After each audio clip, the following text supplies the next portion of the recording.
Ora, o meu marido foi criado com os avós. O avô era o Sr. Custódio de Sousa Moreira, que era chamado o Sr. Custódio Canastreiro, e fazia mesmo disso, era a agricultura e eram os gigos, ou canistreiros, ou, portanto, essa arte. O meu marido, como foi criado com o avô, de pequenino começou a vê-lo fazer e a aprender a fazer. Ainda chegou a ir para fora com o avô, para a casa dos labradores, trabalhar com madeira, que era dos labradores, e fazer trabalho para eles, porque antigamente era necessário para tudo, era gigos, era para tirar um milho, para a vindima, para passar um estrumo, para tudo.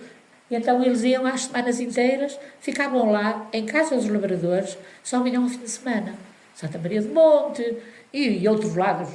Eu ajudava, comecei a aprender também alguma coisa, porque ele às vezes precisava de ajuda para umas coisas mais simples, e eu comecei a aprender, e claro, ao ver o que ele fazia, comecei a ficar, comecei a saber também fazer a maior parte das coisas. A madeira tínhamos que a cortar, eu ia ajudá-lo muitas vezes, na lua velha de janeiro, cortava-se a madeira de castanho, rebentos, não pode ter mais de 3 anos.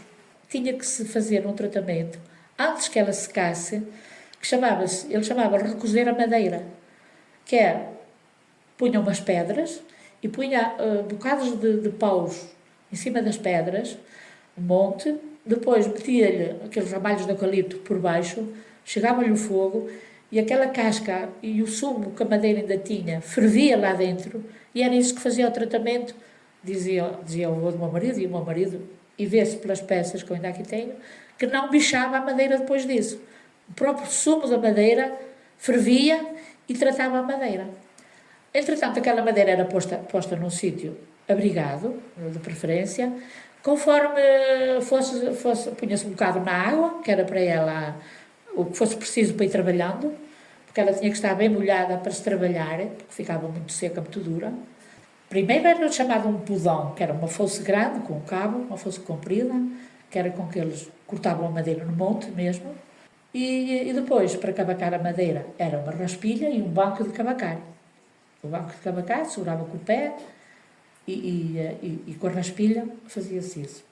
Ultimamente, o meu marido já fazia isso com a plena elétrica, embora algumas peças algumas não, porque a plena não vai, há peças que têm que ficar mais grosso um bocadinho no lado, mais fino do outro, e com a raspilha consegue controlar melhor isso.